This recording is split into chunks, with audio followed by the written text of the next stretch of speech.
जिल्ला प्रहरी परिषद ललितपुर व प्रहरी प्रभाग मङ्गलबजारे मङ्का गोसाले यिले नागरिक सुनवाई ज्याजो जुगुदो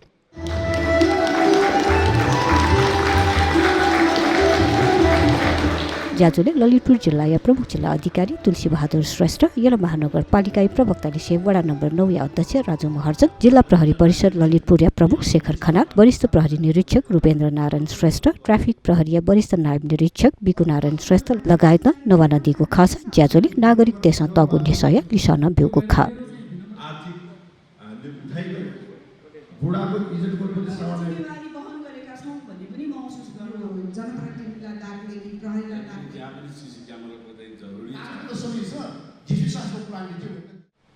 अब यहाँले उठाउनु भएको विभिन्न कुराहरूमा छौँ यहाँको धेरै महानुभावहरूको जिज्ञासा थियो साना साना बाटो गल्लीहरूमा लागु औषध सेवन गर्ने व्यक्तिहरू सिरिन्ज सुई हान्ने व्यक्तिहरू गाँजा खाने व्यक्तिहरूको बिगबिगी छ त्यसलाई अलिकति रोकिदिनु पर्यो भनेर हो निश्चय पनि हो। यस जिल्लामा आएको हुन त म यस जिल्लाकै निवासी हो, यही जिल्लामा जन्मे हुर्केको कारणले गर्दाखेरि यहाँहरूले जुन महसुस गर्नुभएका जुन आज जुन समस्याहरू छन् जुन चुनौतीहरू यहाँले आज महसुस उठाउनु भएको छ त्यो मैले पनि आफै महसुस गरेका चुनौतीहरू पनि हो, त्यो महसुस गरेका समस्याहरू पनि हो। खालि यति हो कि अहिले म फरक जिम्मेवारीमा छु, यहाँले त्यो कुरा उठाउने जो ठाउँमा हुनुहुन्छ म त्यो कुराहरू पुरा गर्ने जिम्मेवारीमा छु, त्यति मात्र हो।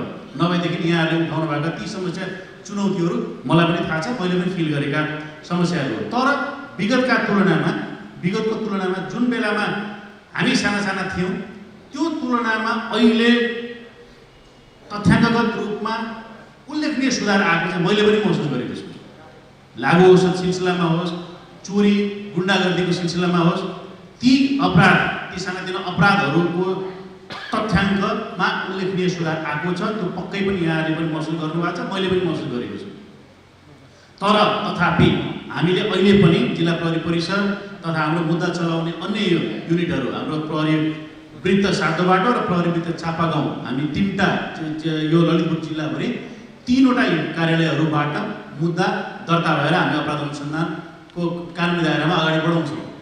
ती कार्यालयहरूमा अहिले पनि तथ्याङ्कगत रूपमा हेर्दा लागु औषधको मुद्दा राम्रै तथ्याङ्क छ, अहिले पनि दर्ता हुन्छ। भन्नु खोजेको हामीले अहिले पनि व्यक्तिहरूलाई पक्राउ गरेर लागु औषध सेवन र कारोबारीहरूलाई निरुत्साहित गर्नको लागि, त्यो नियन्त्रण गर्नको लागि हामीले अहिले कदमहरू चालि नै रहेको छौँ, यहाँले देख्नु पनि भएको छ।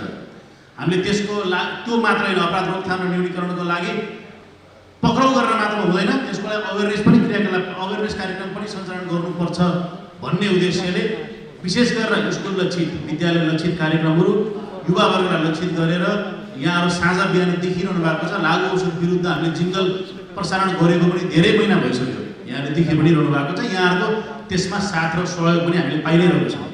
तर पनि यहाँले भन्नुभएको ठिकै हो, साना साना गल्लीहरू साना साना चोकहरू अँध्यारोको विशेष गरेर फाइदा उठाएर अहिले पनि हाम्रा भाइ बहिनी बालबालिकाहरू युवावर्गहरू चाहिँ लागु औषधको दुर्व्यसनमा तल्लीन भएको हामीले देखेका छौँ। त्यसकारण यो मङ्गलबजार प्रहरी प्रभागका प्रहरी निरीक्षक चाहिँ यहीँ हुनुहुन्छ, उहाँलाई आफ्नो क्षेत्रमा अझ विशेष गस्ती पेट्रोलिङ बढाएर मोबिलिटी बढाएर त्यस्ता किसिमका क्रियाकलापहरूलाई चाहिँ न्यूनीकरण गर्नको लागि नियन्त्रण गर्नुहुनेछ भनेर त्यो हिसाबले गस्ती पेट्रोलिङ बढाउनलाई म निर्देशन दिन चाहन्छु र हामी आफै पनि त्यसको अनुगमन र सुपरिवेक्षण गर्छौँ जिल्ला प्रहरी परिषदबाट। र यहाँहरूले त्यस्तो देख्नुभयो भनेदेखि अब अहिले कार्यक्रममा यस्तो हुन्छ भनेर कुरा उठाउनु सट्टा यहाँले यहाँ यस्तो भइरहेछ है भनेर हामीलाई सूचना दिनुभयो भने त्यसको लागि पनि म आभारी हुने थिएँ। त्यति बेलामा केही पनि नभन्ने, अघि एकजना म्याडमले भन्नुभएको थियो हामीले अधिकार चाहिँ खोज्ने भयो नागरिकले, तर आफ्नो कर्तव्य चाहिँ पुरा गर्ने भएन। त्यति बेला चुप्प लागेर बस्ने अनि पछि कार्यक्रममा मात्र कुरा उठाएर त्यसको खासै औचित्य हुँदैन। कसैले लागु औषध दुर्व्यसन गरेको सेवन गरिरहेको देख्नु भएको छ भने यहाँहरूले बाटोघाटो कहीँ पनि कृपया हामीलाई जानकारी गराइदिनु होला। सार्वजनिक रूपमा हुने प्रत्यक्ष अन्तर्क्रिया नै नागरिक सुनवाई हो। नागरिक सुनवाई जनताको अदालत पनि हो जसले सुशासनको मान्यतालाई अंगीकार गरेको हुन्छ। यसमा प्रश्नोत्तर विधिबाट अधिकारवाला र सेवाग्राहीबीच सेवा प्रवाहका समस्या तथा जनसन्तुष्टिको स्थितिबारे समीक्षा गरी मूल्याङ्कन, सुझाव र पृष्ठपोषण प्रदान गरिन्छ। नियमित र खुल्ला अन्तर्क्रियाको माध्यमबाट सेवाग्राहीलाई सन्तुष्टि प्रदान गरी विश्वासको वातावरण कायम गर्नु यसको प्रमुख उद्देश्य हो।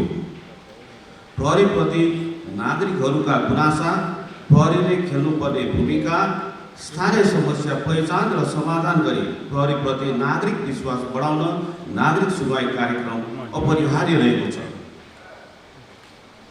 सूचनाको हक सम्बन्धी ऐन 2064ले सेवाग्राहीको सुझाव तथा सुनवाईलाई जोड दिएको छ। सुशासन व्यवस्था तथा सञ्चालन ऐन 2064 को दफा 30 मा सर्वसाधारणलाई सेवा प्रदान गर्ने कार्यालय प्रमुखले आफू बहाल रहेको कार्यालयको काम कारबारलाई स्वच्छ, पारदर्शी र वस्तुनिष्ठ बनाउन र सर्वसाधारण तथा सरोकारवालाको कानुन सम्मत सरोकारलाई सम्बोधन गर्न तोकिए बमोजिम सार्वजनिक सुनवाई गराउनु पर्नेछ र सार्वजनिक सुनवाई गर्दा विषयसँग सम्बन्धित विशेषज्ञ, सरोकारवाला, नागरिक समाजका प्रतिनिधि तथा स्थानीय तहका पदाधिकारी समेतलाई आमन्त्रण गर्नुपर्ने व्यवस्था रहेको ब्यौरा अवगत गराउन चाहन्छु। यसै सन्दर्भमा पहिले डीएसपी कार्यालयको रूपमा रहेको स्थानमा नै मिति 2063 साल पौष 3 गतेदेखि प्रहरी प्रभाग मङ्गलबजारको रूपमा स्थापना भएको तथ्य यहाँहरू समक्ष जानकारी गराउन चाहन्छु। हालसम्म यस प्रभागको आफ्नै भवन नभएको पुरातत्व विभाग केन्द्रीय सांस्कृतिक सम्पदा संरक्षण प्रयोगशालाको भवन ब्यारेकको रूपमा प्रयोग गरी प्रयोगशालाकै प्राङ्गणमा रही सेवा प्रदान गरिँदै आएका छन्। पर्याप्त स्रोत साधन तथा जनशक्ति अभावका बावजुद पनि उपलब्ध स्रोत र साधनलाई नै अधिकतम परिचालन गरी दिन रात समाजमा शान्ति सुरक्षा सुव्यवस्था तथा अमन चैन कायम गर्न हर पल हर बगत खटी नागरिकको जीव धनको सुरक्षार्थ प्रतिबद्ध रहेको बेला उपस्थित सम्पूर्णमा जानकारी गराउन चाहन्छु। यो हामीले समय समयमा विद्यार्थीहरूलाई सहुलियत दिएन, ज्येष्ठ नागरिकलाई सहुलियत दिएन भन्ने कुरा गुनासो आएर समय समयमा हामीले सार्वजनिक सवारी साधनमा सिर्जना गर्ने गरेका छौँ र कसैको गुनासो भएको खण्डमा ठाउँको ठाउँ स्पोर्टमै हामीले कार्य गर्छौँ। कुनै पनि सार्वजनिक सवारी साधनले टोकेको भाडा दरलाई बढिदियो भने 5000सम्म जरिवाना हुन्छ। उसले 5 रुपियाँ बढी लिएको होला, तर सवारी तराई ऐन 2049 मा र सवारी नियमावली 2054 मा स्पष्ट लेखेको छ टोकेको भाडा दरलाई बढिदियो भने 5000सम्म जरिवाना हुन्छ। अनि अर्को कुरा, यो लगनगेल र मङ्गलबजार बिचको जुन सडकको कुरा छ, नो इन्ट्री बोर्डको कुरा छ, हामी प्रहरी र नगरपालिका समन्वय गरेर के गर्न सकिन्छ त्यो गर्छौँ। हामी कुमारपाटीको जुन कुरा छ त्यसमा पनि अस्ति पनि कुरा भइसकेको छ, नगर प्रहरीसँग समन्वय भइसकेको छ, हामीले त्यो सवालमा व्यवस्थित गर्छौँ। अहिले भर्खर गुवाको कुरा आयो, यो मोटरसाइकलमा हेर्दाखेरि एकदमै नराम्रो हुने गरी दाहिने पनि टोका राखेको हुन्छ, बायाँ पनि राखेको हुन्छ। त्यो मोटरसाइकलले गर्दाखेरि अरूलाई पनि अप्ठ्यारो हुन्छ, सवारी दुर्घटनाको सम्भावना बढी हुन्छ।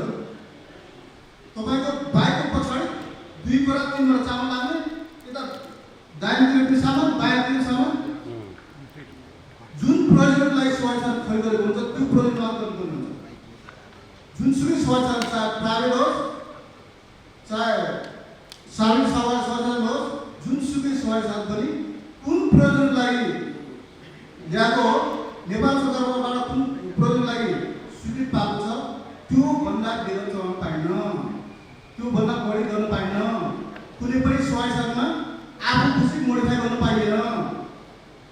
सवारी ऐनमा स्पष्ट क्लियर भएको कुरा हो, यो ट्राफिक प्रयोजनले गर्दाखेरि सवारी ऐनमा प्रयोजन विपरीत सवारी साधनमा के राखेको खण्डमा, जस्तै निजी सवारी साधनमा भाडाको मान्छे बोक्यो भने प्रयोजन विपरीतमा कार्य हुन्छ।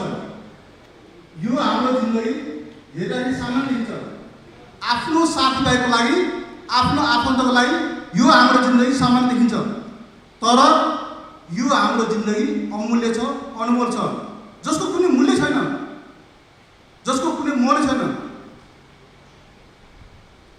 त्यही भएर हाम्रो यो सानो लापरवाही, ठुलो लापरवाही होइन, सानो लापरवाहीले पनि हाम्रो जिन्दगी क्षणभरमै 4-5 सेकेन्डमै हाम्रो जिन्दगी कोल्याप्स हुन सक्छ, गम्भीर किसिमको हातखुट्टा जान सक्छ। अहिलेसम्म गरिरहेको सबै राम्रो छ। जुन रोडलाई अहिले अध्यक्षज्यूहरू पनि हुनुहुन्छ, हाम्रो यो ललितपुरमा भएका कोर एरियाको त्यो बाटोलाई 1 नम्बर बाटो भनेर अलिक ठुलो, अनि 2 नम्बर मजौला बाटो, अनि 3 नम्बर भनेको अलिक सानो गल्लीहरू जहाँ चाहिँ एकजना मान्छे मात्र गल्लीमा त्यसो आउजाउ गर्न सक्ने त्यस्तो बाटोहरू पनि छन् हाम्रो नगरभित्र। जस्तै म बसेको मङ्गलबजार हवल टोलबाट चाबाल निस्किने एउटा बाटो छ, अति नै सानो छ। त्यहाँ प्रायः जसो अनैतिक त्यो सिरिन्जहरू, त्यो गजडीहरू, त्यस्तो अवांछित गतिविधिहरू त्यहाँ हामीले पटक पटक सुन्नमा आएका छौँ। त्यस्तो बाटोहरू 1 नम्बर 2 नम्बर 3 नम्बर बाटोहरू नगर कोर एरियाभित्र कति छन् त्यस्तो पहिले आएर त्यहाँ चाहिँ बत्तीको सुविधा र त्यस्तो ठाउँहरूमा पनि हाम्रो प्रहरी दाजुभाइहरू रुटिन मिलाएर परिचालन गरेको खण्डमा त्यहाँ हुने अवांछित कार्यहरू धेरै हदसम्म रोक्न जाने मैले विश्वास गरेको छु।